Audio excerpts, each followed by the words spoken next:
solo Torot se digna decir que muere Francisco, el Papa Progre, el 21 de abril de 2025 a los 88 años por un ictus cerebral. Su pontificado de 12 años estuvo marcado por su agenda izquierdista, donde bajo excusa de defensa de los pobres apoyó dictadores comunistas y la leyenda negra, criticó al capitalismo, apoyó a invasores ilegales y apoyó contra el dogma católico la bendición a parejas homosexuales. Tras su muerte, el grupo terrorista jamás expresó su pésame, agradeciéndole su apoyo.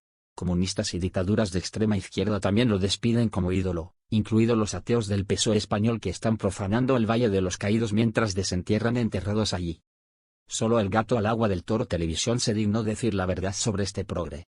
Almohadilla Papa Francisco, almohadilla muerte Francisco, almohadilla jamás, almohadilla comunismo, almohadilla dictaduras, almohadilla Iglesia Católica, almohadilla progresismo, almohadilla escándalo. Muy buenas noches, señoras, caballeros, bienvenidos al gato al agua. Ha muerto el Papa Francisco.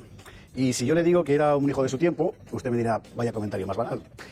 Bien, sí, lo que pasa es que ese tiempo ha sido el más antirreligioso de toda la historia. Y él era Papa. Y me parece que esto es muy importante para entender lo que Francisco ha significado para el conjunto de la Iglesia Católica. Vamos a ver, un hijo de su tiempo, nació en 1936. Es decir, que toda la formación de Francisco corrió paralela a ese momento en el que se impuso absolutamente la hegemonía cultural de la izquierda y todo su mensaje de culpabilización, de sospecha, etcétera, sobre la civilización tradicional, religión incluida. Francisco pertenece a esa generación que ha tratado de hacerse perdonar ante el mundo lo que la Iglesia y los católicos han sido. Y todo eso creo que es absolutamente imprescindible para entender su pontificado. Es imprescindible para entender el hecho de que hoy se haya destacado de él, por parte del gobierno español, su compromiso con la justicia social y con el cambio climático. Y no se ríe usted porque así ha sido. No sé si algún día será recordado por su santidad. Desde luego no será recordado por la profundidad teológica de sus planteamientos. Será recordado por otra cosa. Será recordado porque, mire, es la imagen de hoy. La imagen de hoy es una periodista progre explicando lo bien que le caía a Francisco porque no parecía un papa. Y esto es una cosa que debería hacernos reflexionar, muy particularmente, creo yo, a los católicos. Al final, Francisco ha sido el papa favorito de gente que ni cree en Dios, ni va a misa y está permanentemente fustigando a los católicos porque quieren tener hijos y quieren tener todas esas cosas, ¿no? Al final ha sido el papa de los profanadores de tumbas. ¿Y con esto qué hacemos? Yo sé que en España enterramos muy bien a la gente, que cuando alguien se muere lo que hay que hacer es panegíricos, etcétera. Pero mire, oiga, nosotros no somos así. Nosotros, además, editorialmente nos identificamos por completo con la fe católica, con la moral católica, etcétera. Así que me parece que vamos a hacer una reflexión que todo católico se está haciendo en este momento y quien diga lo contrario no dice la verdad. Esa reflexión podría sustanciarse en la pregunta que yo hacía Miklos Lukács, que era: después de estos años de pontificado de Francisco, ¿la Iglesia es una institución más fuerte, más sólida que antes o no? Pues es una de las preguntas a las que esta noche vamos a tratar de contestar aquí en El Gato al Agua. Lo demás quedará felizmente en manos del Espíritu Santo. Y en cuanto al Papa, que Dios la coja en su seno.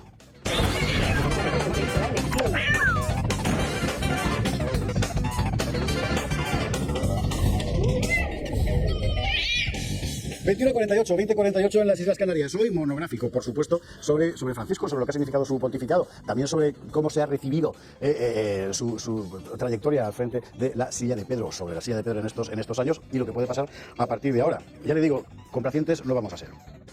Amargados tampoco. Titulares.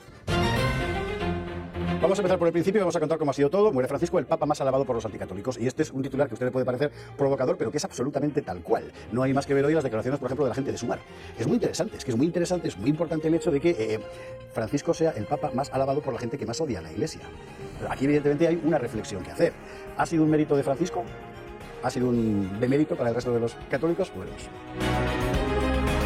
una parte muy importante del pontificado de Francisco, claro, es el apartado doctrinal, como en todos los papas. En su caso no puede decirse que creo yo, que vaya a pasar a la historia, pero bueno, sabe Dios, nunca mejor dicho.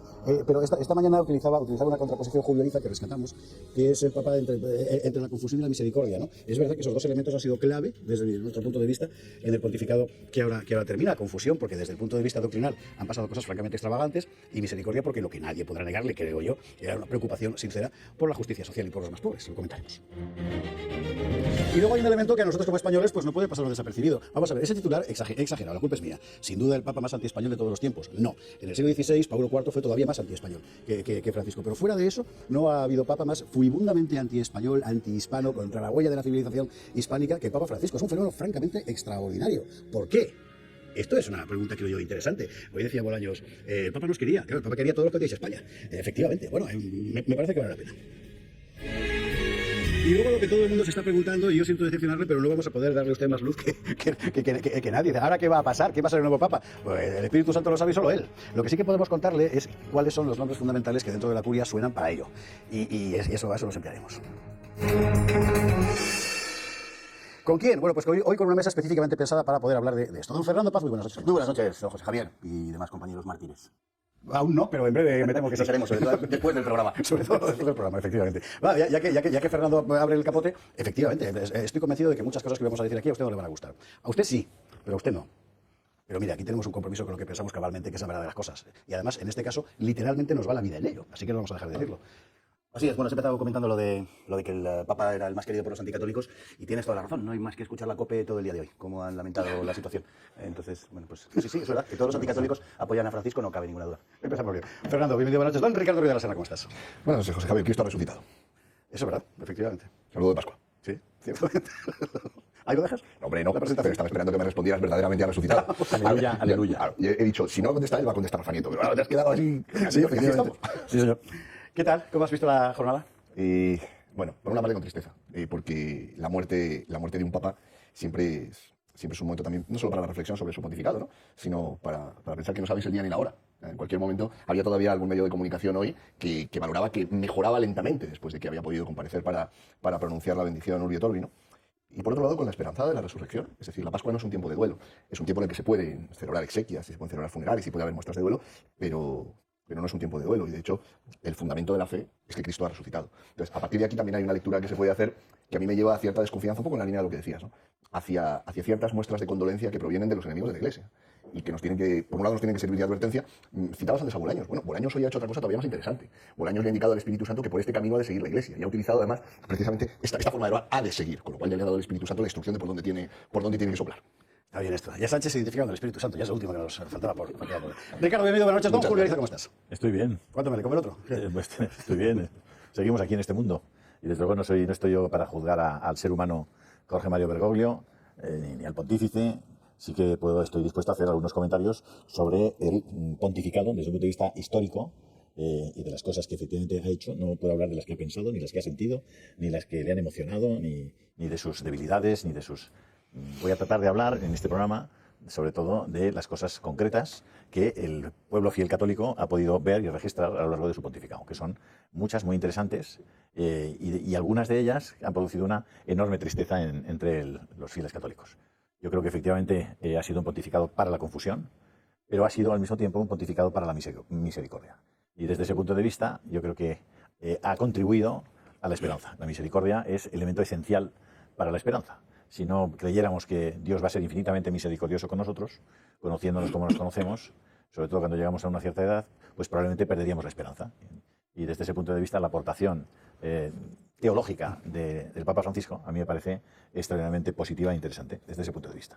Luego ya entraremos en detalles. Entraremos en detalles. Julio, bienvenido, buenas noches. Don Rafael Nieto, ¿qué tal? Muy buenas noches. Rafael Nieto, que publica un excelente artículo hoy en Gaceta sobre el pontificado de Francisco. Así es. Muchas gracias, José Javier, por tu invitación. Encantado de debutar en este programa que llevo tantos años viendo y disfrutando. Y han tenido unas primeras intervenciones mis compañeros de mesa espectaculares. La verdad es que estoy de acuerdo prácticamente con todos en algo. O sea, yo también creo que lo más importante de este día es que efectivamente Cristo ha resucitado y ninguna otra noticia puede eclipsar esa, porque es sin duda la fundamental. Creo que los católicos, y lo digo con toda sinceridad, tenemos que rezar por alguien que ha fallecido, que además es el Papa, y tenemos que desearle un juicio particular justo y misericordioso, y yo desde luego lo voy a hacer. Pero eso es totalmente compatible, creo yo, con lo que muy bien decía Julio, con hacer un análisis crítico de un pontificado que yo coincido, yo creo que ha sido verdaderamente calamitoso. O sea, no puedo utilizar otro adjetivo. Yo creo que es un papa que ha dejado de hacer todo lo que tenía que hacer, sobre todo lo más importante que tenía que hacer, que era liderar moralmente la batalla contra los enemigos de la verdad. Ni siquiera contra los enemigos de la fe verdadera, que lo podría decir también, pero fundamentalmente contra los enemigos de la verdad. Y esa pelea que le tocaba liderar a él, como a todos los papas, no lo ha hecho. Por tanto, el pontificado ha sido malo. De todo esto vamos a hablar paso a paso y con tranquilidad. Con tranquilidad. Bueno, enseguida nos vamos a la publi y nos metemos. 22:05 en Canarias. Vamos a empezar desde el principio. Ha muerto el Papa Francisco. Bien, ¿quién era Francisco? ¿Quién era Jorge María Bergoglio? ¿Cuál ha sido su trayectoria personal, vocacional y finalmente papal en el pontificado? A partir de aquí vamos a ir desgranando cosas. Vamos a hablar de las encíclicas, vamos a hablar de la doctrina que deja, vamos a hablar de su relación con España, vamos a hablar de las polémicas a las que dio lugar con frecuencia deliberadamente, pues, parte de sus rasgos singulares como papa, ¿verdad? Y vamos a hablar de lo que pueda pasar a partir de ahora. cómo funciona esto de la elección del nuevo Papa. Empezando por el principio, tenemos un trabajo que María Vallejo ha hecho para resumir la trayectoria de Francisco. El Papa Francisco, nacido como Jorge Mario Bergoglio el 17 de diciembre de 1936 en Buenos Aires, Argentina, será recordado como una figura transformadora en la historia de la Iglesia Católica. Hijo de migrantes italianos, creció en una modesta familia del barrio de Flores, donde desde pequeño demostró una profunda fe inculcada por su abuela y las monjas de su escuela. Antes de decidir seguir el camino del sacerdocio, se graduó como técnico químico, pero a los 22 años ingresó al Seminario Diocesano de Villadevoto y poco después se unió a la Compañía de Jesús, marcando el inicio de un recorrido extraordinario. La formación jesuita moldeó su carácter austero, humilde y profundamente comprometido con los pobres y los marginados. Su camino sacerdotal fue también académico, destacándose como profesor de literatura, psicología y teología en diversas instituciones, siempre fomentando el pensamiento crítico y la sensibilidad social. Fue ordenado sacerdote en 1969 y tras desempeñar diversos roles en la Compañía de Jesús, incluyendo ser provincial de Argentina, en 1992 fue nombrado obispo auxiliar de Buenos Aires por el Papa San Juan Pablo II. En 1998 fue nombrado arzobispo de Buenos Aires y primado de Argentina, consolidándose como un pastor cercano a su pueblo, conocido por su costumbre de viajar en transporte público y vivir en un modesto apartamento en lugar del Palacio Arzobispal. Su labor en Buenos Aires estuvo marcada por la promoción de la justicia social, la evangelización y la comunión. En el contexto de la crisis económica del año 2001 en Argentina, su voz fue clave al denunciar las desigualdades y abogar por los más vulnerables. En 2001, el Papa San Juan Pablo II lo ordenó cardenal, pero fiel a su estilo, pidió a sus seguidores que no viajaran a Roma y que destinaran esos recursos a los más pobres. El 13 de marzo del 2013, el cónclave lo eligió como el Papa número 266 de la Iglesia Católica, adoptando el nombre de Francisco, en honor a San Francisco de Asís, un símbolo de humildad y amor por los pobres. Este fue un momento histórico, ya que se convirtió en el primer Papa jesuita, el primero de América y el primero de origen argentino. Desde su elección, su liderazgo estuvo marcado por un enfoque pastoral, la promoción de la justicia social y un llamado constante a la misericordia. El Papa Francisco abordó cuestiones fundamentales para la Iglesia y el mundo. Fue un defensor firme de los migrantes y refugiados, haciendo un llamado a los líderes globales para abordar la crisis migratoria con humanidad. Su pontificado incluyó visitas históricas como Irak, el Templo Al-Aqsa en Jerusalén y el Museo del Holocausto en Israel, demostrando su compromiso con el diálogo interreligioso y la paz mundial. El Papa Francisco será recordado por su cercanía con la gente y su valentía para enfrentar los desafíos de su tiempo. Su legado quedará inscrito como el de un pastor que supo unir sencillez, profundidad espiritual y un compromiso con la justicia y con la dignidad humana. Bueno, este es el recorrido. Y yo quería, si os parece, si no vosotros podéis hablar de lo que os dé la gana, pero a mí me parecía particularmente importante para entender al personaje hablar el año en el que se ordenó sacerdote, 1969. La generación de sacerdotes a la que él pertenece, además ya mayor, ella con 30 y tantos. Es decir, que estamos hablando del post-concilio Vaticano II y de la enorme transformación que supone en la Iglesia, y no tanto desde el punto de vista propiamente teológico, ¿verdad?, como desde el punto de vista, a dejar las zarandajas, sociopolítico. Aquí todos los que nos hemos criado en un barrio obrero sabemos lo que es el cura rojo de toda la vida, claro. Y es esa época. Y esa época es en la que Francisco Bergoglio todavía, ¿verdad?, se ordena sacerdote. Y muchas cosas cambian por completo en la mentalidad de los sacerdotes mucho antes de que cambie la mentalidad de los fieles. Y la Iglesia se transforma. Y se produce una situación trágica. Muy buena parte de los sacerdotes piensan que están haciendo una revolución que refresca la Iglesia y los fieles empiezan a irse en masa. Y la sociedad se descristianiza. Y eso pasa en ese tiempo. Bueno, pues ahí es que os quería yo poner el balón para que rematéis por donde empezáis. Ricardo, por ejemplo. Mira, a propósito de este dato que me parece muy interesante, yo creo que hay tres claves que orbitan, ¿no?, en torno a este dato del año de 1969. Por una parte es el periodo de la Guerra Fría. Es decir, Jorge Mario Bergoglio ha nacido antes de la Segunda Guerra Mundial, pero su vida religiosa, se gradúa, etcétera, como sacerdote, se ordena como sacerdote, se gradúa como técnico químico, se desarrolla en el tiempo de la Guerra Fría. Que en Hispanoamérica, y particularmente en Argentina, tuvo algunas características singulares respecto a lo de Europa. Primero, los partidos comunistas fueron más débiles porque parte de esa sensibilidad social la tomaron ciertos movimientos populistas de derecha, en el caso, o de tercera vía más que de derecha. Habría que introducir muchos matices, pero de tercera vía, que en el caso de Argentina es el peronismo. Creo que hay una segunda clave interesante. Es la época en que la Unión Soviética, viendo que los partidos comunistas lo tienen difícil para abrirse paso en las sociedades nacionales, tratan de penetrar en el tejido social a través de dos instituciones. Una son las Fuerzas Armadas, a las que tratan de infiltrar. Hay un famoso historiador argentino, el Tata Joffre, que escribe un libro titulado Fue Cuba, donde precisamente se cuenta cómo fue el esfuerzo de la inteligencia cubana, castrista, por supuesto, para infiltrarse en las sociedades hispanoamericanas y tratar de desactivar a las Fuerzas Armadas. Y en segundo lugar es la Iglesia. Y los servicios de inteligencia soviéticos tratan de infiltrar a las iglesias, promoviendo la sensibilidad social que terminará dando la teología de la liberación. Se infiltran también en el Consejo Mundial de Iglesias, el Movimiento por la Paz, en distintas organizaciones. Con lo cual ese clima que tú describes no es un clima inocente, es un clima inducido, es un clima creado desde circunstancias políticas que brotan y manan de la injusticia y de las desigualdades, pero que son aprovechadas por la izquierda para tratar de influir sobre las sociedades. Y creo que hay una tercera clave, y termino. Es un momento en el cual en la Iglesia se plantea un debate que es un debate de fondo, no es un debate menor, es un debate teológico profundo, que es, ¿qué va antes? ¿Si Cristo o el reino? Históricamente el centro de la revelación es Cristo. Cristo es Dios que se revela a sí mismo. Por lo tanto, todo lo que la Iglesia haga, todo lo que la Iglesia construya tiene que tener a Cristo en el centro. Si desplazas a Cristo del centro y colocas al reino, colocas un determinado orden social que asocias a la justicia o a la igualdad, pero quitas a Cristo de la ecuación, terminas teniendo el problema que se está presentando hoy en buena parte del mundo occidental, que es la conversión o la pretensión de convertir a la Iglesia, se suele decir muchas veces con una visión equivocada, en la mayor de las ONGs, porque se trata de desplazar a Cristo del centro. Y frente a esto, yo estoy muy de acuerdo con la reflexión que hacía antes Julio, tenemos que ver la historia de la Iglesia también desde esa perspectiva, ¿no? ¿Cuál es el papel que Cristo ha ocupado y que Cristo ocupa en el centro de la vida de la Iglesia? Fernando, Rafael, Julio. Bueno, yo creo que el gran acontecimiento del siglo XX, por encima de otros que tienen una mayor espectacularidad seguramente, es el de la radical secularización de Occidente. Es decir, otras cosas al final son más coyunturales, por más que puedan haber ocupado un espacio muy amplio de tiempo. Dos guerras mundiales, el surgimiento del comunismo, pero realmente el comunismo surge el año 17 y se termina el año 91, 92. Es decir, al final son 75 años. Bueno, es una tormenta que dura mucho tiempo, de acuerdo, pero se desvanece. Sin embargo, el proceso de secularización agudo de Occidente, que es algo que arranca de atrás y que ya conoce un desarrollo notable en el siglo XIX, en el siglo XX se hace absolutamente radical y el propio cristianismo es empujado a los márgenes de la sociedad, algo que era absolutamente inconcebible antes, que contábamos los días de acuerdo a las festividades, por ejemplo, ¿no? Ni siquiera decíamos, qué sé yo, el 19 de marzo decíamos San José y no necesitábamos especificar la fecha. Estaba todo empapado de religión. Y todo eso desaparece en un lapso de tiempo históricamente corto, ¿no?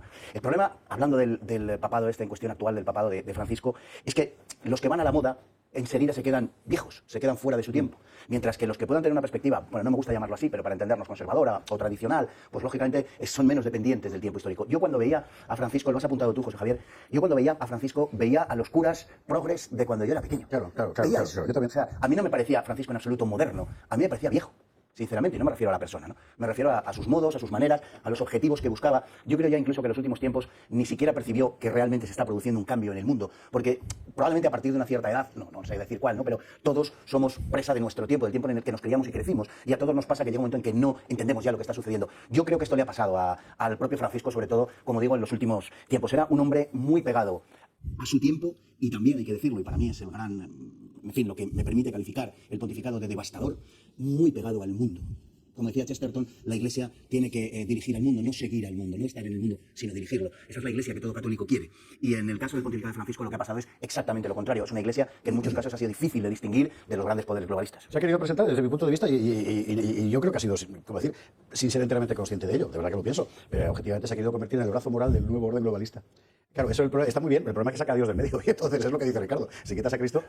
Ha sido la coartada moral del globalismo, esa es la realidad. Si cogemos los principales temas que ha tratado el ecologismo, el medio ambiente, la inmigración y la cuestión de los homosexuales, etcétera, el asunto del LGBTI, ha sido la coartada moral del globalismo. De estos ítems vamos a hablar enseguida con Carlos Esteban, deduciéndolos de las encíclicas y otros textos de Francisco precisamente. Pero Rafa, Julio, luego Ricardo quería apostillar. Bueno, yo creo que habéis hablado de un año, que es el 1969, y hemos hablado del Concilio Vaticano II.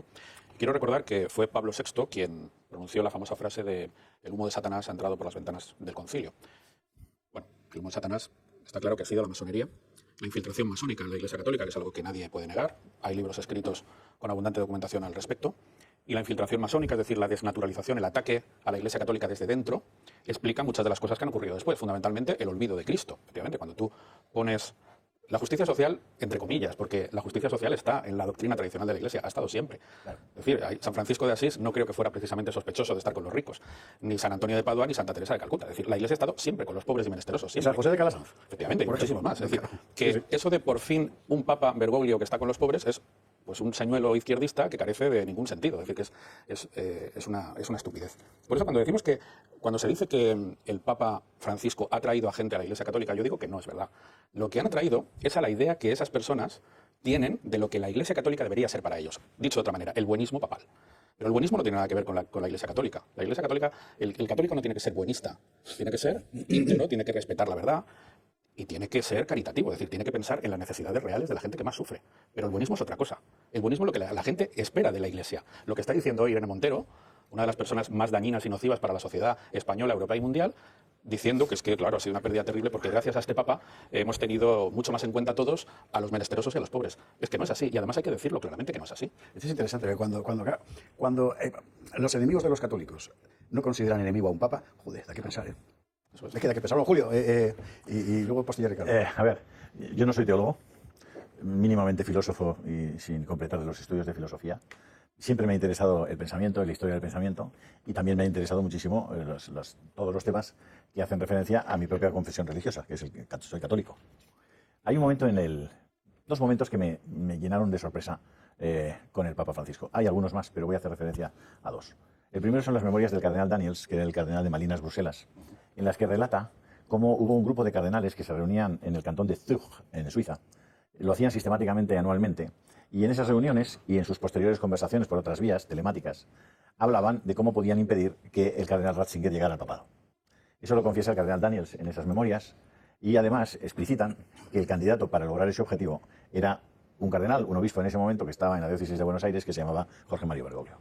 Bueno, los católicos tienen que saber que está explícitamente condenado en el Código de Derecho Canónico cualquier conversación entre los posibles asistentes a un cónclave, es decir, entre cardenales, para conspirar sobre lo que allí vaya a pasar o para siquiera negociar lo que allí se pueda ocurrir en un cónclave. Bueno, cuando leí eso me quedé verdaderamente perplejo, porque la pregunta inmediata después de leer eso en las memorias del propio cardenal Daniels era: ¿sabía Jorge Mario Bergoglio que se estaban produciendo esas conversaciones? ¿Era conocedor? ¿Era partícipe de esa, entre comillas o sin comillas, conspiración para evitar que el cardenal Ratzinger saliera papa?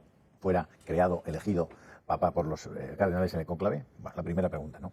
Y la segunda, que me llenó de absoluta perplejidad, fue que el papa es el papa, como he dicho antes, desde el punto de vista de la misericordia. Es decir, la palabra misericordia ha sido probablemente la palabra más utilizada en su pastoral.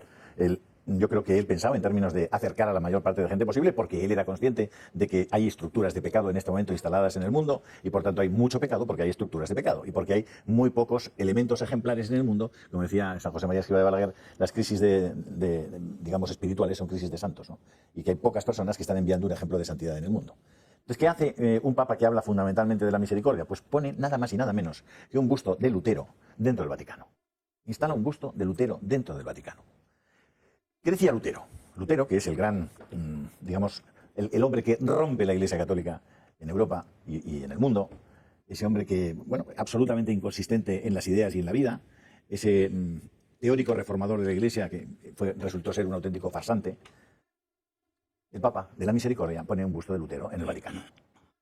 Lutero afirmaba que el hombre no podía salvarse por sus obras. Necesitaba su fe, y si no era por la fe y el propio Dios no le salvaba, las obras eran irrelevantes. De hecho, tenía una frase muy conocida que era: peca forte, peca mucho, pero cree de fortiter, cree más fuertemente. Claro, eso es tal barbaridad, que asumir con la entrada de un busto de Lutero en el mismo Vaticano la sola idea de que Lutero pudiera decir algo interesante y de que pudiera haber aportado algo a la historia de la Iglesia era un disparate esencial, radical. Para mí han sido dos momentos claves desde que, incluso antes de que comenzara el pontificado, desde que asume el papado el Papa Francisco, ¿no? Muy desconcertante. Y a partir de ahí, y sobre todo a partir de la no respuesta que da el Papa Francisco a las famosas dudas que le explicitan el cardenal Müller, el cardenal Brandmüller, el cardenal Burke y el que era en ese momento cardenal de, no sé si de Florencia, no lo recuerdo bien, que luego falleció y tampoco recuerdo su nombre. La no respuesta a aquellas dubias que eran impecables y que se las planteaban cuatro de los cardenales más ilustres, uno de ellos había sido prefecto para la congregación de la doctrina de la fe, pues fue otro de los momentos durísimos para la credibilidad de la autoritas de este Papa. Quería hacer una comentario, Fernando, porque decía Julio, luego Ricardo tenía que pedir la palabra. Sí, al hilo precisamente de lo que ha comentado las memorias de Daniel, del arzobispo de Malinas. Vamos a ver, esto está conectado, y es muy importante decirlo, con lo que se conoce, con lo que se llama la mafia de Sangal. Lo de la mafia no lo digo yo. Tengo que pedir una cosa. Como la mayor parte de los espectadores, incluido el moderador, carece de conocimientos elementales sobre las famosas dubias, o sea, las prorreo, y la mafia de San Galo y tal, cuando lo contéis, hacer una pequeña... Yo lo he explicado. Era ese pequeño anticónclave que hacían 4 o 5 cardenales que se reunían en este cantón de Suiza, en San Galo, y a partir de ahí ellos conspiraban para que iba a haber un cónclave y decir que, sobre todo, que no salga Benedicto. Sí. Es eso, ¿eh? Eso era. Pero quiere decir que lo de la mafia, que no es algo que digamos nosotros, es que él mismo, en una conferencia, en una rueda de prensa, no recuerdo exactamente, el propio cardenal, el propio arzobispo, dijo públicamente que entre ellos, a esa logia progresista, que hay que decir que tenía una orientación muy clara en lo ideológico eclesial, la denominaban mafia. Entonces no es algo que lo digamos nosotros de modo peyorativo, él mismo lo ha dicho públicamente. Y manipularon el cónclave para que fuese elegido Bergoglio en 2013. Bueno, hasta aquí, por supuesto, con el consentimiento de Bergoglio. Esto también se ha dicho públicamente, tampoco es otra cosa que yo me invente. Por otro lado, me cuesta creer que alguien pueda acceder a la condición de papa sin estar de acuerdo, como es evidente, ¿no? Esto es, en fin, me recuerda cuando salía Felipe González en la lista del 23 de febrero y la gente decía, no, pero no le han preguntado, le metieron en la lista porque sí. Sí, hombre, claro, seguro que para ser vicepresidente nadie le había preguntado. Y en cuanto a lo de la misericordia, que lógicamente que queda muy bien, es muy bonito y no niego que pueda haber algo de eso, pero la misericordia de Francisco ha sido muy hemipléjica. Francisco ha sido muy duro con algunos miembros de la Iglesia, muy duro, con algunos naturalmente de los que se le han opuesto. Con los obispos Daniel Fernández o Strickland, por ejemplo, fue tremendamente duro con ellos. Ahí no hubo misericordia. Ha sido misericordioso con aquellos que tenían una sensibilidad muy semejante a la que el propio Francisco impulsaba dentro de la Iglesia. A los obedientes les ha ido muy bien. Quería puntualizar lo de la misericordia y quería puntualizar lo de la mafia de Sangaro porque fue decisiva en el intento de bloqueo, efectivamente, de Benedicto XVI y posteriormente en el ascenso de Bergoglio. Ricardo, ibas a añadir una cuestión. Sí, lo que pasa es que era sobre algo que se había Se ha quedado atrás, mencionado. pero está bien tenerlo para adelante porque vamos a cambiar de tema de inmediato. Este contraste, ¿no?, entre el periodo de la Guerra Fría, lo que recordabas de los curas rojos, también en España hubo personajes así. Me estoy acordando del famoso Padre Llanos, a quien después César Alonso de los Ríos le dedicó una biografía en la que de alguna manera revisaba la figura, ¿no? Pero este periodo de formación, que en algunas cosas coincide con el movimiento woke actual, tiene sin embargo otros puntos de choque. Entonces se daban situaciones peculiares, ¿no?, o chocantes. Por ejemplo, las palabras que tiene el Papa Francisco acerca del aborto, donde dice el aborto es un asesinato y los médicos que lo practican, dice literalmente, son sicarios. Claro, hay una parte de esta luna de miel de la izquierda con el Papa, quien toma como modelo de estas ideas, que ahora se encuentra en una situación difícil. Cuando esta mañana dice el ministro Bolaños, era un Papa bueno, uno tenía que pensar y decir, primero, señal de alarma, porque si Bolaños te está elogiando, cuidado. Es decir, este elogio nunca va a ir ni en beneficio de la Iglesia, ni en beneficio de los católicos, ni en beneficio de la defensa de la fe. Pero por otro lado, uno también dice, en aquellas cosas en las que no coincidía, eran precisamente donde afirmaba los puntos de vista más tradicionales y más asentados en la doctrina de la fe. Y esto es una cosa que subraya Rafaelito en su artículo, que como usted puede colegir por el perfil de su intervención, no era particularmente partidario, sin embargo tú subrayas que cuestiones centrales, aborto, eutanasia, matrimonio, autodeterminado, matrimonio sexual, etcétera, Francisco nos aporta un milímetro del... Sí. Y yo creo que precisamente, si somos justos, es decir, precisamente reconocemos las cosas en las que lo ha hecho bien. A mí no me duelen prendas. Efectivamente, esto que acaba de decir Ricardo ha sido muy, muy evidente, su defensa de la vida.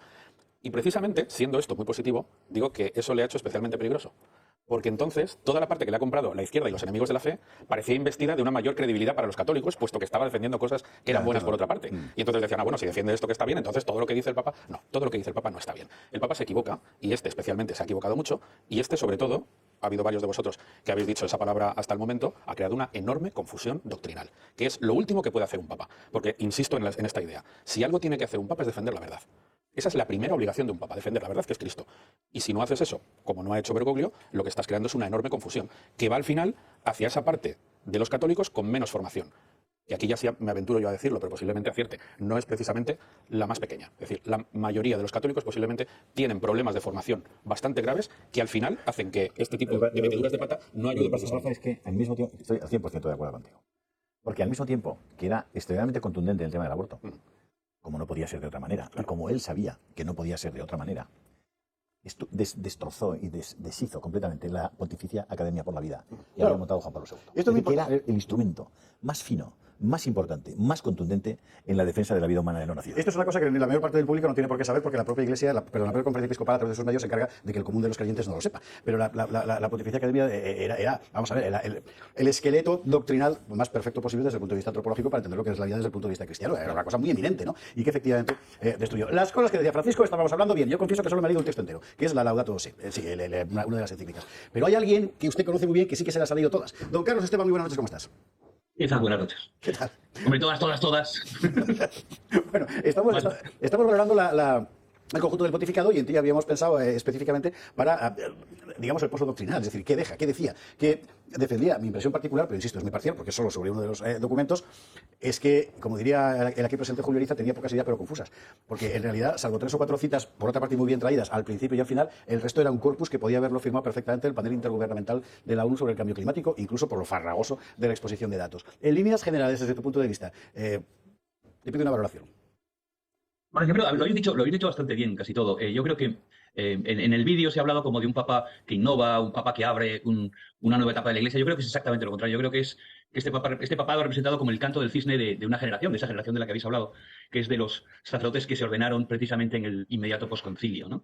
Es decir, justo después de los papas que participaron en el concilio, Juan Pablo VI, vinieron 2 papas, Juan Pablo II y Benedicto XVI, que vinieron, digamos, a poner una especie de freno a lo que podíamos llamar los excesos de ese espíritu del concilio. Y de repente llega Francisco y Francisco quiere acelerarlo todo, pero como tú has dicho muy bien, ya todo suena bastante viejuno.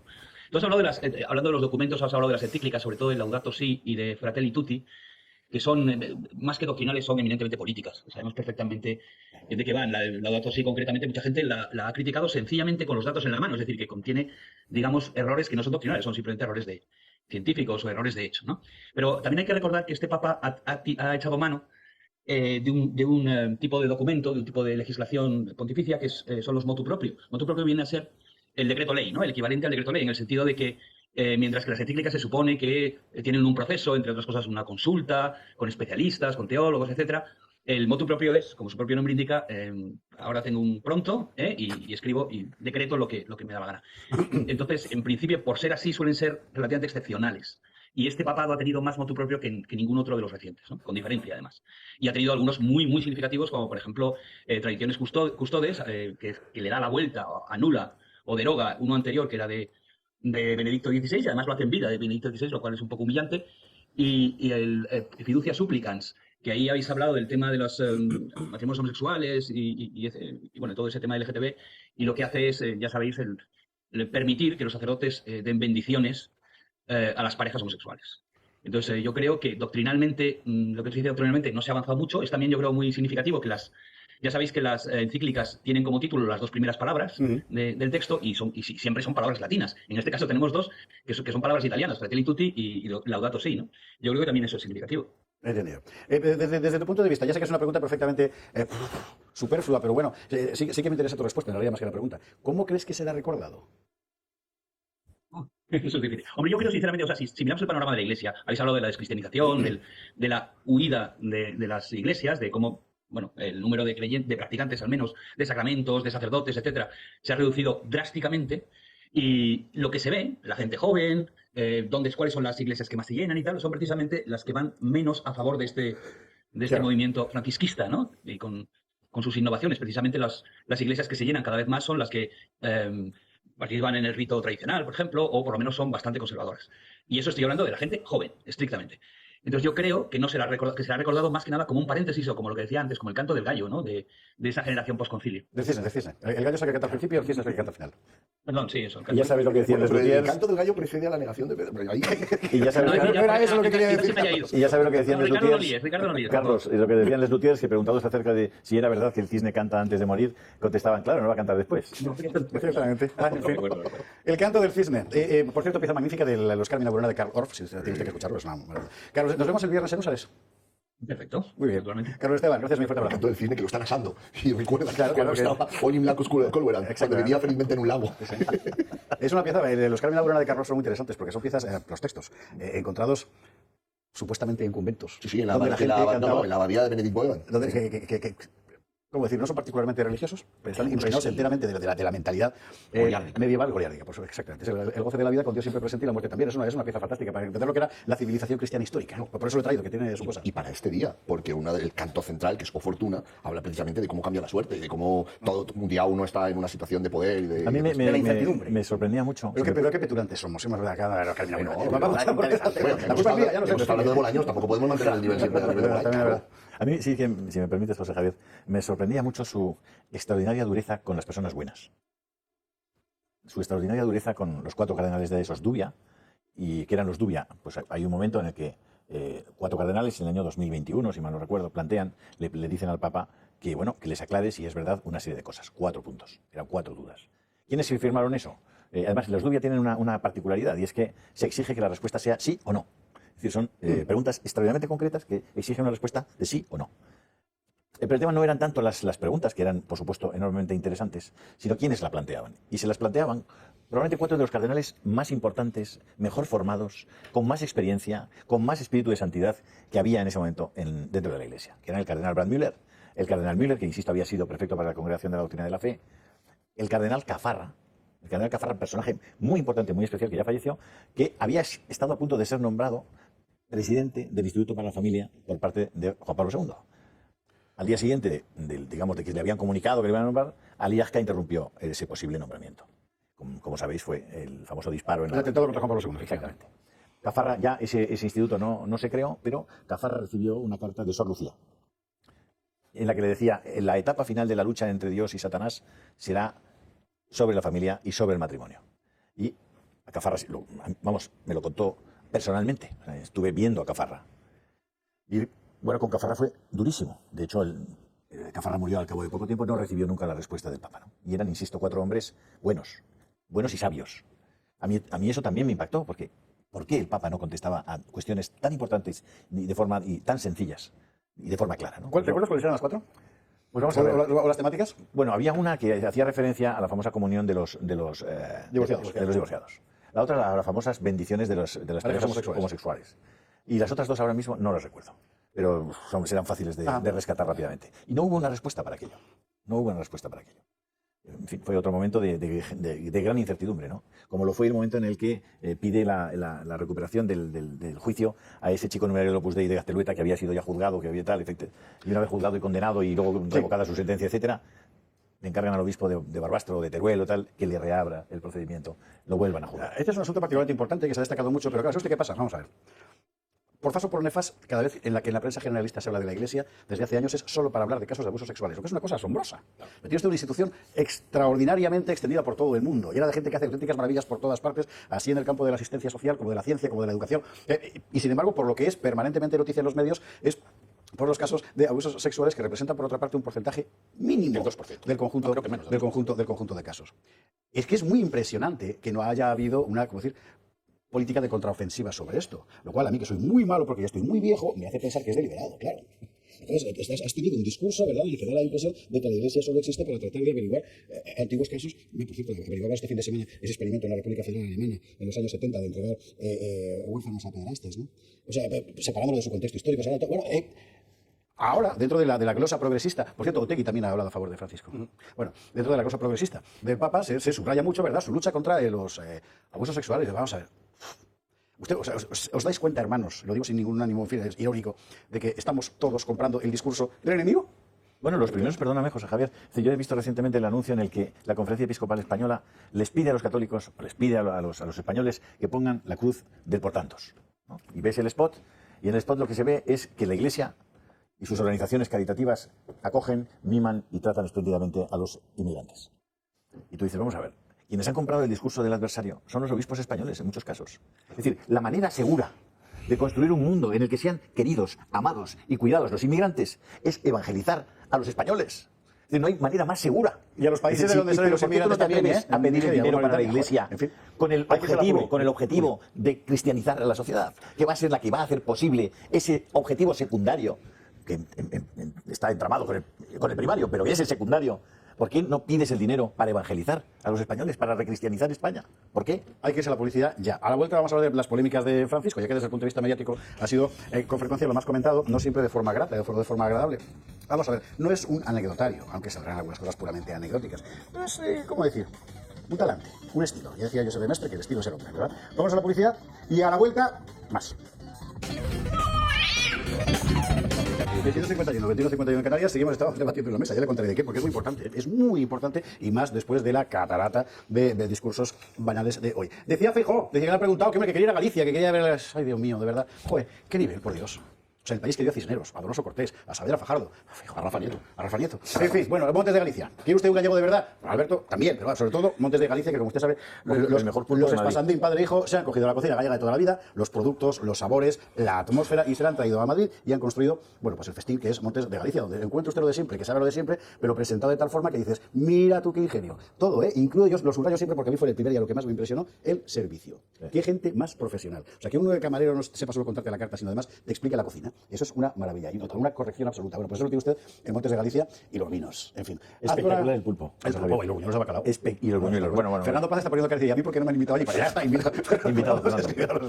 Ya verás, es una cosa maravillosa. Además, zona anti-Almeida. Se puede llegar en coche y aparcar sin que te muerden. Estando dentro de la M30, está en Madrid Centro, pero puedes llegar a aparcar. No hay nadie que te persiga. Bueno, de la hora, pero eso ya pasa en todas partes. Calle Azcona 46. Reserve su mesa. Yo le invito a que entre usted en la web y patrulle, porque es que solo verlo, la verdad, es una maravilla. En todo caso, llame Montes de Galicia. Bueno, estábamos hablando de la cuestión de las anécdotas del Papa. Ha sido muy particular porque es verdad que una de las virtudes, si se les puede llamar así, políticas del Papa Francisco, en tanto que cabeza de la Iglesia, ha sido una vertiente mediática muy acusada. Vertiente que él desde el principio ha cultivado de forma frecuentemente provocativa, un poco Boca Juniors, con perdón, ¿verdad? Y que ha dejado un rastro anecdotario formidable. Marina Neira nos hace un breve resumen y la comentamos. El Papa Francisco ha estado al frente de la Iglesia Católica 12 años, más de una década en la que contó con grandes apoyos, pero también protagonizó varias polémicas. Una de ellas es la afinidad y apoyo de la izquierda más radical y bolivariana. En 2016 el pontífice recibió a Nicolás Maduro en una audiencia privada en el Vaticano y le dio su bendición. 12 años de pontificado en el que no ha habido momento para España, a diferencia del Papa Juan Pablo II, que visitó nuestro país en 5 ocasiones, y Benedicto XVI, que vino 3 veces. El Papa Francisco no pisó suelo español en ninguna ocasión. De hecho, es junto con Alemania el único gran país de Europa que no visitó, a pesar de las numerosas invitaciones que recibió por parte de responsables políticos, obispos y periodistas. Uno de esos rechazos fue la invitación en 2015 a los actos del centenario de Santa Teresa de Jesús en Ávila. Concedió 3 entrevistas para televisiones de nuestro país, 2 de ellas para Jordi Évole de La Sexta, y también este mismo periodista contó con la participación del pontífice en su documental. Aluvión de críticas las que recibió cuando animó a Ucrania a negociar con Rusia. En concreto habló de tener el coraje de izar la bandera blanca y negociar. El coraggio di la bandera bianca. E negoziare. El Papa deja abierta la disputa con Israel tras pedir investigar el posible genocidio en Gaza, que coincidió con los bombardeos en zonas cristianas del Líbano. La relación alcanzó su peor nivel en años, e Israel acusó al Papa de causar un daño muy grave en el mundo cristiano, además de señalar al Vaticano por tener una doble moral. En 2015, en un vuelo Milán-Roma, el Papa Francisco utilizó un lenguaje coloquial y un tanto crudo para hablar de la natalidad. Habló de una paternidad responsable y señaló que para ser buenos católicos no hay que ser como conejos. Dobbiamo essere come conigli, ¿no? Pese a su característico buen humor, también hemos visto momentos en los que el Papa lo perdía, como en esta ocasión en la que aparta a una feligresa en la plaza de San Pedro, o esta vez en la que el Papa Francisco llamó egoísta a un joven que tiró de él cuando se despedía en un encuentro con jóvenes en México. El Papa Francisco también ha sido muy crítico con quienes niegan el cambio climático, especialmente en su segunda encíclica de fuerte contenido ecologista. En ella sugirió la necesidad de una verdadera autoridad política mundial para afrontar lo que llamó problemas de fondo, que no pueden ser resueltos por acciones aisladas de los países. Y por medio, pues la Pachamama, la campaña de las mascarillas y de la vacuna, cosas que quizá por un exceso de exposición mediática, en mi humilde opinión, la verdad es que eran oportunidades de llevarse lo que cordialmente en Valencia llamamos un calbot y en castellano colleja, porque eran meterse en camisa de 11 varas, sinceramente. ¿No te produjo perplejidad, José Javier, ver al Papa con una neumonía bilateral, que le acaban de retirar una cánula con oxígeno, verlo bajar sin mascarilla y sin guantes, tal como se exigían durante el COVID, porque había un peligro enorme de contraer una neumonía bilateral? Pero había que ponerse la mascarilla porque si no estabas faltando a la caridad y además había que ponerse guantes. No, me sorprendió que con una neumonía bilateral y 88 años lo bajaran sin mascarilla a San Pedro, a dar las manos y a saludar a todos los allí presentes. A mí no. Pero a él debería que alguien me lo explique. A él lo debería haber extrañado un poco, ¿no? No, decir, ¿pero qué estoy haciendo? Qué inconsciente e insensato soy, ¿no? Esto también forma parte del pontificado, hay que contarlo. Es decir, habiendo sobre exposición mediática que él ha cultivado y que claro, tiene riesgo, tiene una gran ventaja. Para mucha gente te conviertes en alguien muy cercano y muy presente, incluso para ti y yo hablando días y eso, y al mismo tiempo las oportunidades de meter la pata se multiplican. Bueno, se llegó a acuñar el chascarrillo de tienes más peligro que el Papa subiendo un avión, porque cada vez que subía un avión hacía una declaración como poco inoportuna. Pero yo no creo de verdad que se deba a una cuestión de oportunidad o inoportunidad. No creo que sean ocurrencias del Papa, aunque algunas sí cabe archivarlas como tal, pero dentro de un marco general. Ya él estaba orientado ideológicamente de una manera muy evidente, su lenguaje gestual y el verbal también, cuando recibía a unos líderes y a otros, era muy distinto. Cuando visitaba a Evo Morales o cuando, por ejemplo, ¿no? Cuando visitaba o cuando le venía a visitar a alguien que no era de su gusto, en fin, ya se entiende claramente, ¿no? Entonces, no es una cuestión de que el Papa pues tuviera incontinencia verbal o algo parecido, en absoluto. Es una posición ideológica muy clara. Y luego ha habido cuestiones que lo retratan, es decir, esa petición, porque él, en todo esto es muy importante una cosa, el contexto en el que estamos. Es decir, hoy he visto algunos artículos de gente que citaba literalmente los pronunciamientos del Papa acerca de, decir, oiga, claro, es que hasta dónde hemos llegado que estamos valorando como un aspecto positivo que el Papa se ha pronunciado en contra del aborto. Bueno, claro, faltaría más. O sea, quiero decir, y además, que ahí quiero enlazar con lo que decía Rafa antes, es que precisamente eso es lo peligroso, por decirlo de alguna manera, porque es lo que le daba valor en cuanto a sus opiniones y arrastraba otras que son profundamente perjudiciales. Yo creo que hay una serie de puntos en el papado. El primero es que él se olvida de lo que venía denunciando Ratzinger durante años, de la dictadura del relativismo, y se acerca enormemente a ese relativismo, a ese mundo que Ratzinger estaba fustigando con toda justicia. Es decir, señores, que el mundo es el que se equivoca. Aquí parece que estamos en lo contrario. Es interesante, perdón que te interrumpa, es que hay una idea, con perdón, una ocurrencia si queréis, que me sugirió a mí el pontificado de Francisco todo el tiempo, es la siguiente. Vamos a ver. Una cosa es el amor al prójimo y otra cosa es buscar permanentemente que el prójimo te ame. Son dos cosas distintas. Sí, completamente. Y el amor al prójimo lo excluye también decirle al prójimo que está haciendo mal algo, si tú crees que lo está haciendo mal. No lo excluye, no te obliga. Entonces, esta especie de giro sentimental, afectivo, emocional, en buena parte de la Iglesia, no solo en Francisco, pero bueno, a mí me ha parecido siempre muy llamativo porque, sí, pues consigues que Yone Belarra te adore, vale, y que hoy te despida diciendo que la tierra le sea leve, como ha puesto Yone Belarra en un tuit, rememorando la fórmula latina, ¿verdad? Bueno, precristiana. Claro. O sea, en realidad no es el mundo que tú buscas, es simplemente el mundo. Punto.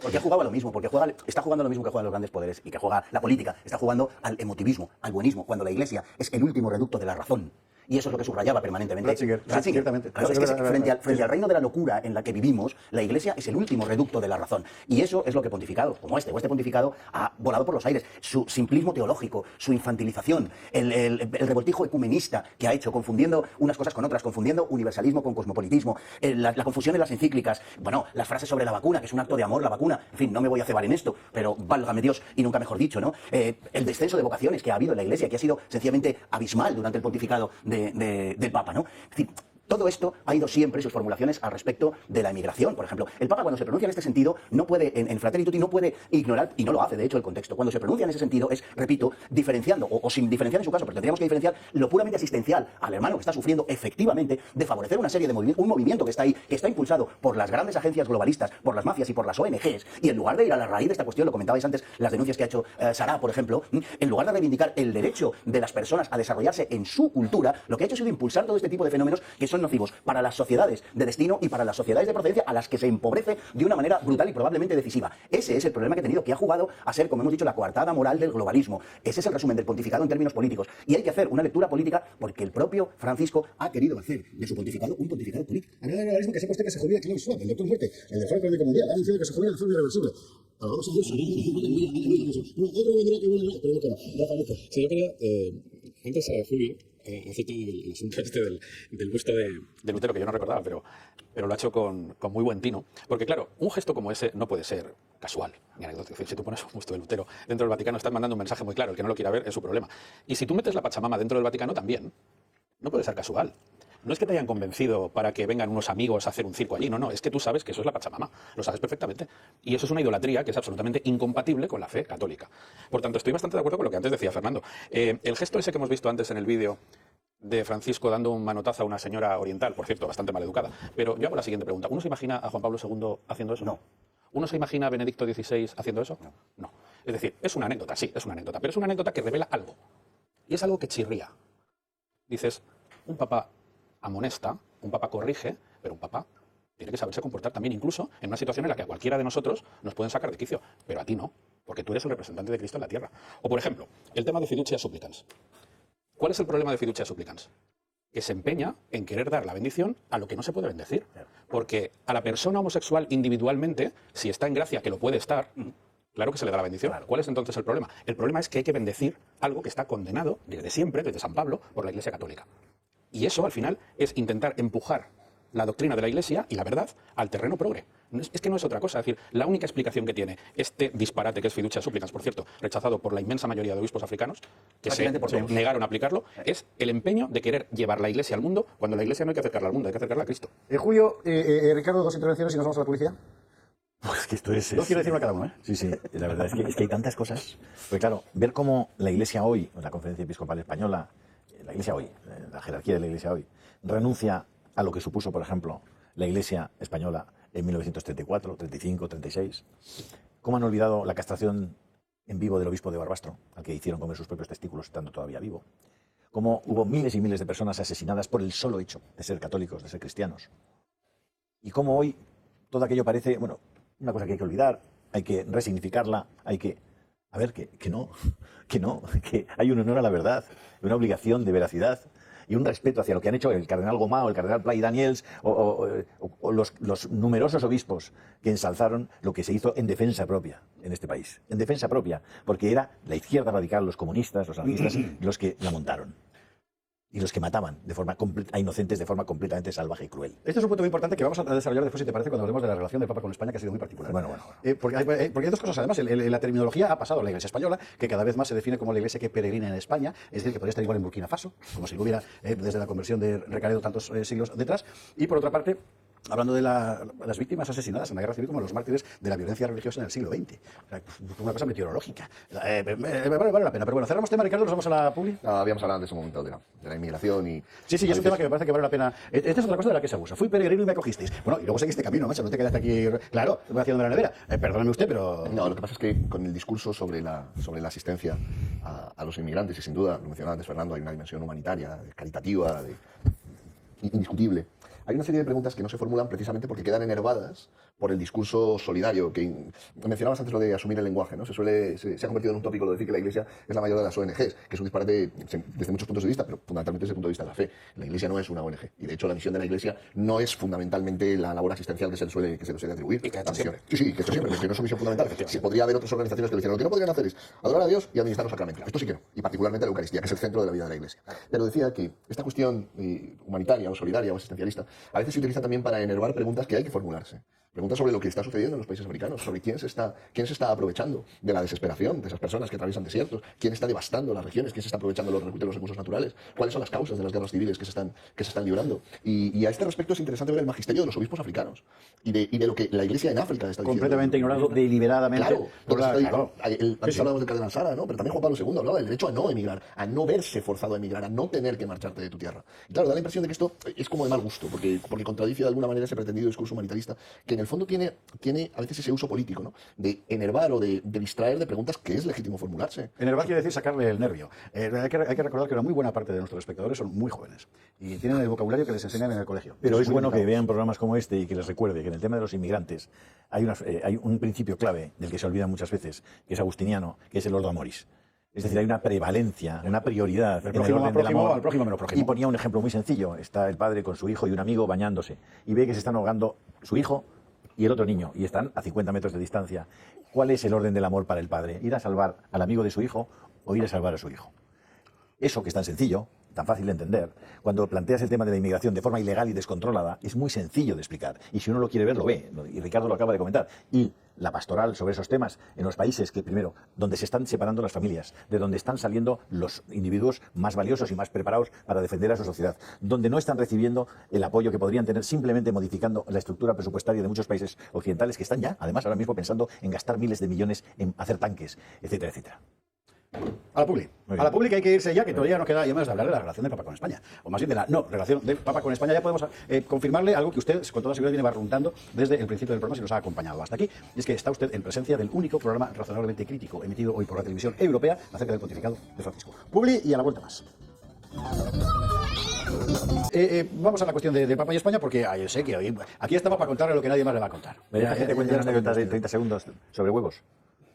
Pues, bueno, ¿Sabéis qué regalo le ha hecho el Papa a Vance? ¿Sabéis qué regalo le ha hecho? Le ha regalado unos huevos Kinder. Y voy a darte un dato. Los huevos Kinder están prohibidos en Estados Unidos, porque está prohibido que con un envoltorio de chocolate dentro de eso... Hay un objeto que un niño se puede tragar. Exactamente, claro. Pues ese ha sido el regalo que le ha hecho los que asesoran al Papa, yo creo que con muy mala intención, al vicepresidente Vance, que además tiene 3 niños pequeños. La cordialidad reina en el mundo, para que usted vea. En fin, bueno. Joder, pues igual le regaló lo mismo a Isabel Cela, no lo sé, pero en fin. Bueno, son cosas que bueno, a la cama no te irás sin saber una cosa más. Juan Pablo II vino a España, lo recordará usted, varias veces, y además enormes multitudes le aclamamos. Pues yo también estaba allí. Benedicto XVI también lo hizo, y por cierto, un servidor, creo que como todos en esta mesa, también estábamos allí, y los católicos españoles dando palmas. La primera vez que hay un papa hispano ha manifestado una animadversión hacia España perfectamente descriptible. No solo hacia España, pero al fin y al cabo, mire, yo también tendría animadversión hacia Sánchez. Al gobierno de España no, mire usted por dónde, sino a la hora de civilización de España, es el tema que apuntaba antes Julio Ariza, y es particularmente importante. ¿Por qué? Porque vamos a ver, esto ya es una opinión personal mía, como casi todo lo que digo, pero en fin, la cristiandad no es solo una fe, es esencialmente una fe, pero es una civilización. Hay una historia, hay por tanto una identidad colectiva y hay una obra detrás. Y precisamente para un cristiano, los muertos y los que vendrán después no es una cosa que quede atrás y otra cosa ignota, somos una línea, somos un linaje. Y mantener la fe católica, primero propagarla, asentarla y mantenerla en un mundo entero, es objetivamente uno de los timores de gloria de la cristiandad española. Joder, oiga, pues resulta que no, que somos muy malos. Es una cosa muy llamativa. ¿Esto se puede explicar por ese origen, como decir, 69ista del que hablábamos antes del Papa? Probablemente. ¿Por su condición de italiano trasterrado a Argentina? Probablemente, no lo sé, pero es profundamente injusto. ¿Para qué nos vamos a engañar? Bueno, y si entramos ya en la relación del Vaticano durante estos años con el gobierno más anticatólico que ha habido en España desde 1936, pues la cosa realmente es muy llamativa. Mire, yo sé que mucha gente piensa que hoy no es el día. Hoy es el día. Hoy es el día. Porque se trata de hablar de todo esto serenamente y sin ocultar la realidad. Informe Gutiérrez. El Papa Francisco nos deja sin haber visitado nuestro país en los 12 años de su pontificado. Sus antecesores, Benedicto XVI y Juan Pablo II, lo hicieron en 3 y 5 ocasiones respectivamente. Francisco rompió así con una larga tradición de visitas a la nación que llevó la fe católica al mundo entero. Las invitaciones no le faltaron. El rey le invitó a participar en la celebración del año jubilar por los 5 siglos del nacimiento de Santa Teresa de Jesús. También fue invitado al Año Santo Compostelano, a lo que respondió que estaría dispuesto a ir a Santiago, pero no a España. Y le invitaron también a los actos por los 500 años de la conversión de San Ignacio de Loyola, fundador de los jesuitas, a los que Francisco pertenecía. El sumo pontífice se justificó en que quería visitar los países pequeños primero. Visitó un total de 66. Solo Alemania y España, entre los grandes países europeos, se quedaron sin visita. El año pasado mostró su intención de visitar Canarias por la crisis migratoria. No sabemos lo que llevó al Papa a no visitar España, pero lo que quedó claro es que el pontífice no veía con buenos ojos la historia de nuestro país y su labor civilizatoria y evangelizadora en América. Les digo confesar, se han cometido muchos y graves pecados contra los pueblos originarios de América en nombre de Dios. Repetidas declaraciones de esta índole le valieron el aplauso del indigenismo de López Obrador, Maduro o Evo Morales, que sostiene que la conquista de América fue un genocidio, un expolio y una imposición religiosa. Francisco denunció que la imposición de un único modelo cultural en el nuevo continente fue un error y abogaba por el encuentro entre los pueblos. Recientemente, el Papa envió su apoyo a los afectados por la Dana de una forma muy peculiar, al hablar de las poblaciones de la península ibérica, y no mencionar a España específicamente. Choca con esta visión de nuestro país la estrecha relación del pontífice con el ejecutivo de Pedro Sánchez, pese a que impulsa políticas abiertamente contrarias al mensaje de la Iglesia. Por el Vaticano ha pasado el propio presidente en 2 ocasiones, la vicepresidenta Yolanda Díaz en otras 2, y muchos otros antes, durante y después de formar parte del Ejecutivo, como son Nadia Calviño, Salvador Illa, Óscar Puente, González Laya, Carmen Calvo, Félix Bolaños e Isabel Celá. Esta última se convirtió, de hecho, en la embajadora de España en la Santa Sede, un nombramiento claramente político que colocaba en el Vaticano a una exministra que había cargado duramente contra la educación católica. Nada que ver con algunos de sus antecesores que eran socialistas, pero también católicos y cercanos a los postulados de la Iglesia de algún modo. Lo que unía al gobierno y al Papa eran los postulados de la Agenda 2030, que fue definida por el pontífice como un signo de esperanza, sobre todo en lo relacionado al apoyo a los más desfavorecidos. Bueno, pues es que es lo que hay. Eso es lo que hay. Insisto, mucha gente estará diciendo que no era el día. Hoy es el día.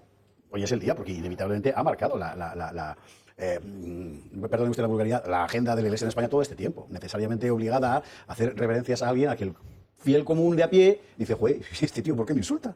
Claro. ¿Este hombre por qué me insulta? Pues esto es una pregunta que habría que hacerse. ¿No lo siente así el gobierno? Y esto también es un dato importante. Hoy salía Bolaños, ampuloso como solo puede ser Bolaños, a anunciar 3 días de luto oficial. Le ruego preste atención a su argumentación.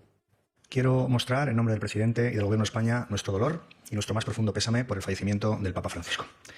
Lamentamos la muerte de un hombre bueno y de un gran Papa.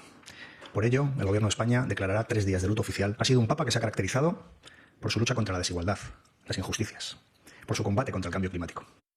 Por su combate con el cambio climático, que como todo el mundo sabe es la función fundamental de un papa. Bueno, es que esto es a lo que yo me refería antes. Es que al final resulta que Francisco ha sido el papa de los que persiguen a la Iglesia. Y esto hay que decirlo así porque ha sido así.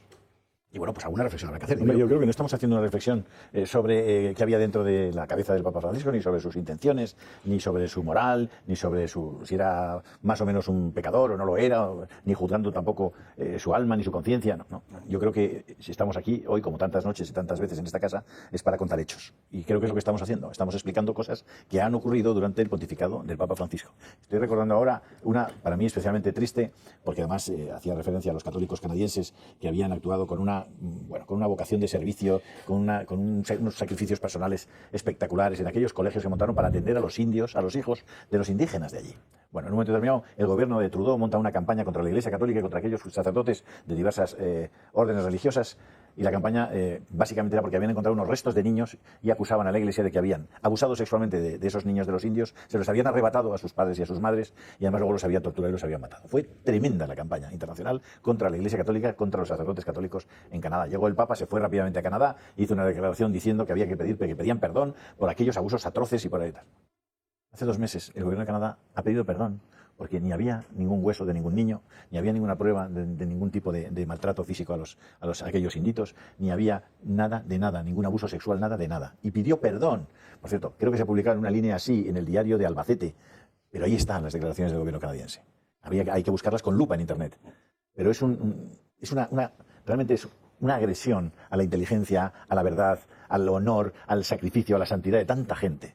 Y que el propio Santo Padre se fuera a Canadá a dar verosimilitud, a dar carta de veracidad, a eso que dejaba en cueros el esfuerzo, el sacrificio de todas esas personas. O sea, hay cosas que dices, oye, mira, lo siento mucho, pero lo voy a contar. Y lo voy a contar, además lo voy a criticar duramente. Esta historia, usted, si ve el gato del viernes, la conocerá. Si lee Gaceta también, si no, no se habrá enterado usted de nada.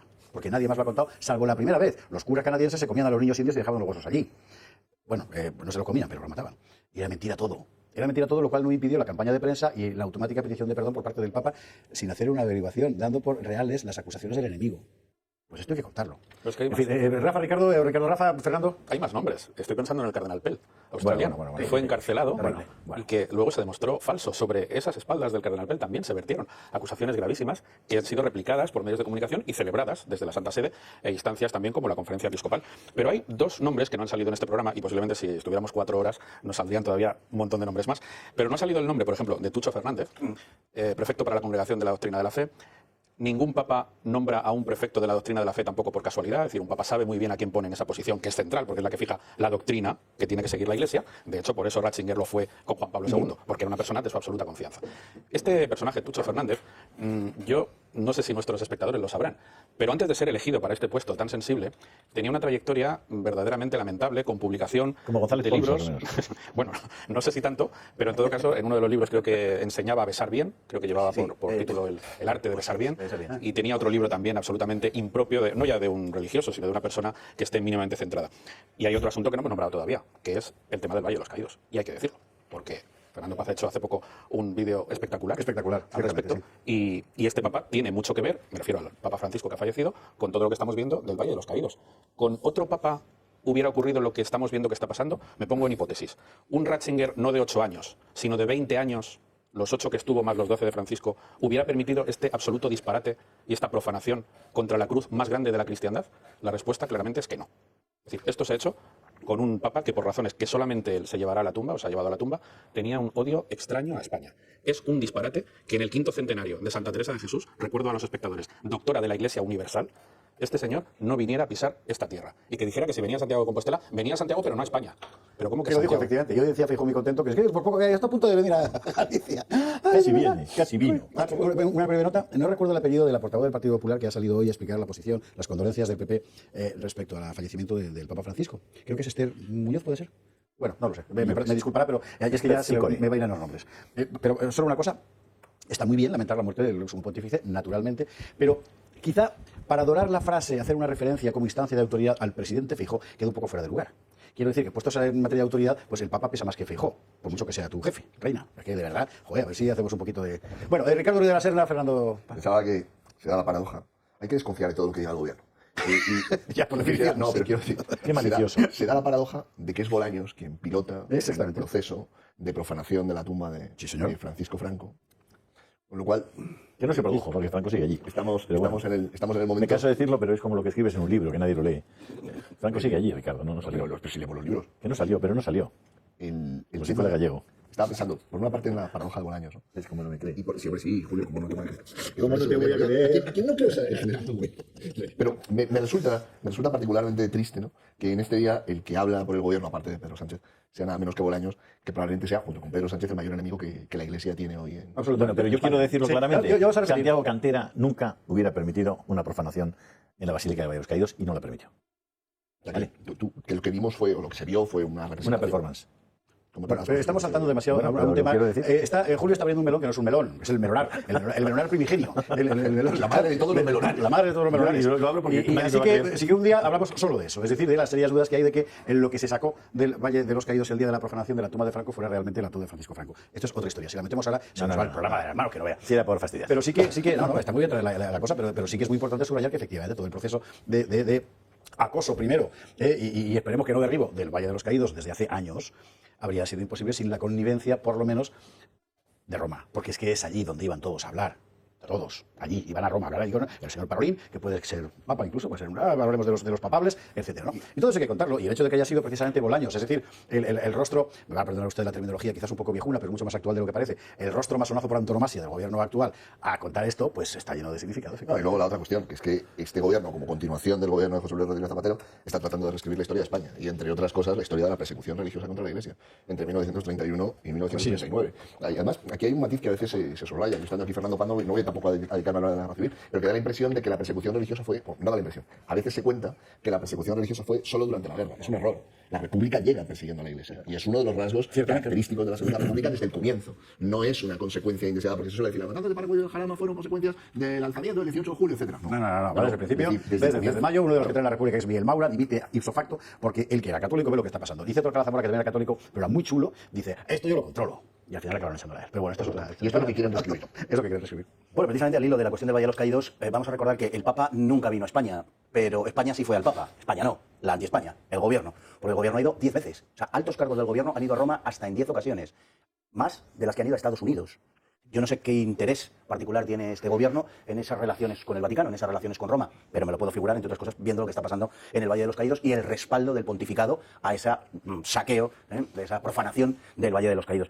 Y por lo que vemos, por el tuit que el Vaticano puso con motivo de la Dana de Valencia, que no fue una Dana, que fue otra cosa, pero en fin, con motivo de ese tuit, pues vemos cómo a su santidad le pasaba lo mismo que a Pablo Iglesias, que le costaba decir España, ¿no? Pablo Iglesias decía que no podía pronunciar la palabra España, porque sí, se le atragantaba y todas estas cosas, ¿no? Es que hemos visto cada cosa. ¿Usted no se acuerda de eso, verdad? ¿A que no? ¿A que se le había olvidado? Pues de un vicepresidente de gobierno, que no podía decir la palabra España. No, lo del Papa. Y el Papa, bueno, ya lo hemos visto, decía que venía a la península ibérica, ¿no? Yo creo que la Iglesia en esa práctica se ha convertido durante este pontificado en una especie de calcomanía del mundo, se ha pegado tanto que se ha confundido absolutamente con el mundo, desentendiéndose del pontificado anterior de Benedicto XVI. Y de Juan Pablo II, por supuesto, que repetía Tierra de María. Por supuesto, y de los pontificados que le antecedieron. Incluso casi te diría que hasta el de Pablo VI, pero es otra cosa. Yo creo que, vamos a ver, en Occidente, hablo de esta proximidad entre el Papa y el poder del mundo, porque en Occidente estamos asistiendo a un movimiento de condena general de nuestro pasado. Es decir, este Occidente se siente habilitado moralmente para, desde el Olimpo moral que se ha autoconcedido, condenar todo el pasado, toda la historia de la humanidad. Es un sinfín de errores, de guerras, de muertes, de crímenes, de discriminaciones y bueno, toda la historia humana, por tanto, debe ser execrada.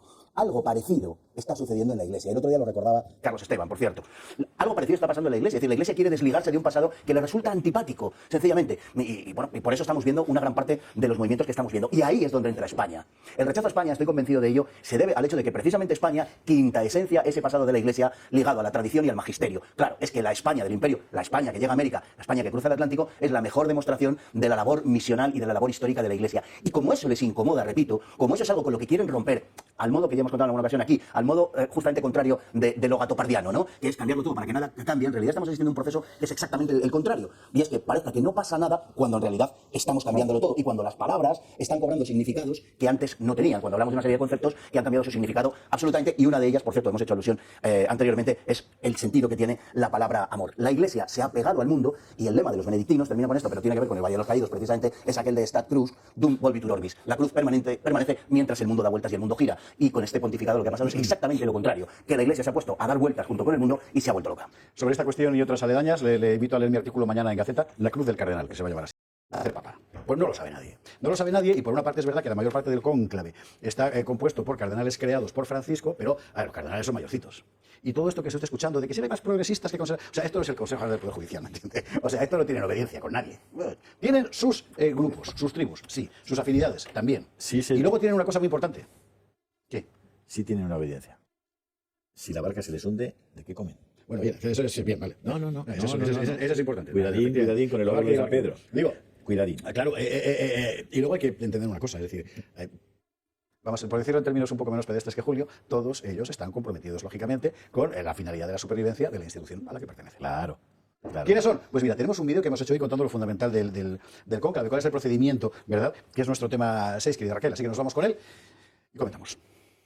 El Papa Francisco ha fallecido hoy a los 88 años de edad, un pontífice que transformó la Iglesia Católica. El mundo y en especial los católicos siguen conmocionados. ¿Pero qué ocurrirá ahora? En noviembre del 2024 el Papa Francisco aprobó una nueva edición del documento que regula el rito fúnebre tras la muerte de un pontífice. Ahora la persona que más peso tiene en la Iglesia pasa a ser el camarlengo, el funcionario de la corte papal que se encarga de administrar los bienes y los ingresos de la Santa Sede. A partir de hoy se organizan 9 días de luto y el camarlengo administra la Iglesia de forma temporal, pero sin tomar ninguna decisión. Tras esos 9 días los cardenales son convocados en Roma, quienes serán los encargados de votar al nuevo pontífice. Pero las reglas para esto son claras. Solo pueden votar los cardenales menores de 80 años y el número de electores no puede superar los 120 cardenales. Durante la votación, la Capilla Sixtina se encuentra totalmente cerrada. Se realizan hasta 4 votaciones al día, 2 por la mañana y otras 2 por la tarde. Cada votación incluye escribir el nombre de un candidato en una papeleta y colocarla en la urna. Para ser elegido, un candidato debe reunir los 2/3 de los votos, pero de no lograrse, se repite la votación. Tras 3 días sin resultado, se hace una pausa de reflexión y de oración. ¿Y cómo se anuncia la elección del nuevo Papa? Cuando no hay mayoría, las papeletas se queman y aparece la fumata negra. Cuando hay elección, se genera un humo blanco, conocido como la fumata blanca, que anuncia anuncia al mundo que la Iglesia Católica tiene un nuevo pontífice. Hoy el mundo mira hacia el Vaticano y toda la Iglesia reza por el alma del Papa Francisco. Bien, ¿y quiénes son los papables? Que esto es un clásico, ¿verdad? ¿Recuerda usted aquellos tiempos célebres en los que desaparecía Paloma Gómez Borrero contando quiénes eran los papables? En fin, eran unos tiempos encantadores. Bueno, hay algunos nombres, creo que podemos ver aquí los más significativos. Esto, insisto, yo lo saco porque lo está sacando todo el mundo. Y hay que sacarlo porque además obedece a una realidad. Pero, ¿cómo decir? Mi fe en las quinielas periodísticas sobre los papables, qué decirle, o sea, es prácticamente nula, ¿eh? Pero bueno, estos son algunos nombres muy importantes, por cierto. Hoy le preguntaban, o sea, a un especialista, en un vaticanista de estos que hay, ¿verdad? Le preguntaron en una cadena de radio, bueno, pues, ahora toca un africano. Y decía, no, que esos son todos muy de derechas. ¿Por qué? ¿Qué es lo que estaba diciendo antes Ricardo Ruiz de la Serna? Es que donde se está exigiendo un rigor muy completo sobre el discurso real de la Iglesia Católica es en las comunidades africanas, efectivamente. Hay una vida de fe, en África, de la que a menudo no se habla, por desgracia, en España, pero que está alimentando y sosteniendo la Iglesia, donde, por cierto, en algunos países africanos la Iglesia ha sufrido una persecución terrible. Por ejemplo, los mártires muertos a manos de Boko Haram, que es una de las organizaciones terroristas más violentas, y de esto normalmente no se habla, y sin embargo la vida de la Iglesia en África está sufriendo además prisiones a manos, por ejemplo, de las organizaciones, de las agencias de Naciones Unidas, donde se tratan de imponer políticas en materia de familia, en materia de aborto, con el eufemismo de la salud sexual y reproductiva, pero que en realidad se trata del aborto y de la eugenesia y de eutanasia. No quedan 9 minutos, así que os voy a preguntar vuestro papa favorito. ¿Cómo sería? Yo creo que el favorito, vamos a ver, pues por elegir, si tuviera que elegir yo. Si tú fueras cardenal, si yo fuera cardenal, Dios me libre a mí y a la Iglesia Católica, si yo fuera cardenal, yo votaría por Sara, sin duda. Pero yo creo que tiene pocas posibilidades, porque tiene 79 años, porque sus posiciones tan decantadas, es decir, en defensa de la verdad, pero estamos aquí hablando de una cuestión política, le van a restar apoyos. Y creo que según transcurra, o si el concilio se alarga un poquito, yo creo que Peter Erdo, el húngaro, podría ir teniendo más posibilidades como un candidato, digamos, razonablemente para entendernos, conservador de consenso. Digamos que una especie de situación así. De no ser así y de no llegarse a tener que negociar y demás, entiendo que podría ser Tagle, el filipino, del que ya se habló en su momento, que estuvo en las quinielas en su día. Es el filipino. Dios quiera que no sea Parolín.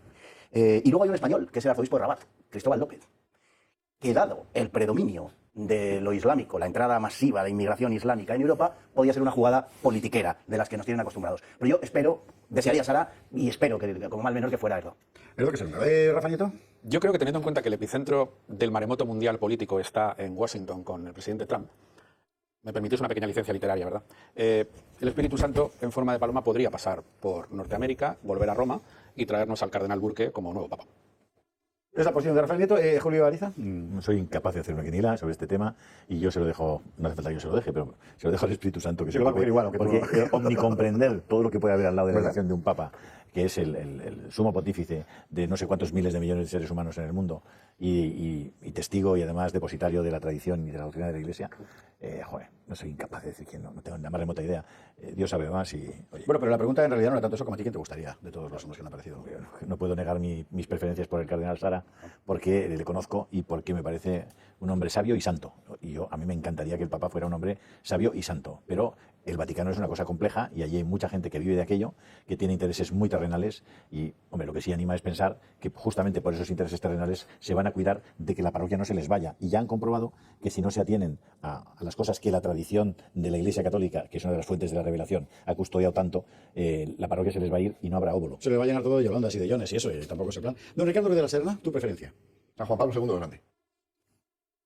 O sea, eso jugar con ventaja normal. De acuerdo, Benedicto XVI. No, eso también es jugar con ventaja. Bueno, ahora que lo has planteado, la idea de que Fernando Papa pueda ser papa, no me termino no lo sé, la verdad, José Javier, no tengo favorito. O sea, quiero decir, no soy experto en esto, no me atrevería a decirte por la trayectoria de este.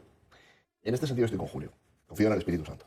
Sí querría que fuera alguien que custodiase la tradición, que afirmase el centro de la vida de la Iglesia, la Eucaristía, Cristo como revelación, Dios que se revela a sí mismo, y a partir de ahí lo que el Espíritu Santo diga. El problema del Espíritu Santo es que los hombres no dejen actuar. O sea, es que efectivamente. El Espíritu Santo quiere hacer su trabajo, pero la libertad humana sí se lo impide, que es, me temo, lo que ha pasado en algunos casos. De hecho, Benedicto XVI lo recordaba y decía, bueno, el Espíritu Santo, si hubiera dependido de él, la elección papal, muchos de los papas de la historia no hubieran llegado al solio pontificio, ¿no? Es decir, que el problema, claro, es la libertad humana que interfiere. Ojalá fuera una elección del cielo. Hay que hacer a Fernando Paz cardenal ya. Cardenal es una palabra de origen latino, viene de cardo, que significa bisagra, gozne. Originalmente se supone que la elección de tal nombre tiene que ver con que son los goznes a través de los cuales la cabeza máxima de la Iglesia, que es el Papa, actúa sobre el mundo. De ahí esa singular condición del cardenal, que es al mismo tiempo alguien que tiene las mayores responsabilidades espirituales y las más problemáticas responsabilidades terrenales. Todos conocemos cardenales que han querido ser santos desesperadamente. No conocemos a ningún santo que haya querido ser cardenal. No, porque la cosa es muy complicada, muy complicada. Todos conocemos obispos mártires, cardenales muy pocos. Vicenti, el Benchimita también, Bullán. Tienen una papeleta descomunal, que es tratar de mantener viva la obra divina y humana de más de 2000 años que ha dado alma a una civilización completa. Y algunos no resistimos a que esa civilización desaparezca. Porque es la nuestra, y además porque pensamos cabalmente que es lo mejor para el género humano. Y porque hay una promesa divina que dice non prevalerunt, no prevalecerán. Sí, las puertas del infierno. Seguimos. Cerrando el tema que está fantástico. No, yo creo que el mensaje, de verdad, es no queremos política, queremos a Cristo. Lo acaba de decir Ricardo. Y yo creo que ese es el mensaje. Queremos a Cristo en el centro de la Iglesia. No queremos política. Yo voy a despedirme con una recomendación, que es Caritas in Veritate. Si alguien tiene un ratito, más de un ratito, porque se tarda un poco en leerla, es la más larga de las 3 encíclicas de Ratzinger, es absolutamente maravillosa de principio a fin, condensa perfectamente lo que ha sido toda la doctrina de la Iglesia y se ve cómo ese Rottweiler de Dios, que era como llamaban a Ratzinger, habla de los necesitados, habla de los trabajadores, habla de todo esto que la izquierda le ha atribuido maliciosamente en exclusiva a Francisco. Y que es un texto magnífico, por cierto. Ratzinger es inagotable, no es una cosa. En fin, bueno, señores, a todos de verdad mil gracias. A ustedes sobre todo por habernos acompañado en este programa que ha sido único fundamentalmente por el perfil de los contertulios de esta noche para contar lo que cabalmente queremos que contar, que es la verdad de las cosas. Fernando Paz, Ricardo de la Serna, Rafael Nieto, Julio Iza, muchísimas gracias a los 4 por estar aquí esta noche con nosotros, muchísimas gracias a ustedes por haber estado al otro lado y mañana seguiremos contando. Y Jorge Mario Bergoglio, Papa Francisco, descansa en paz.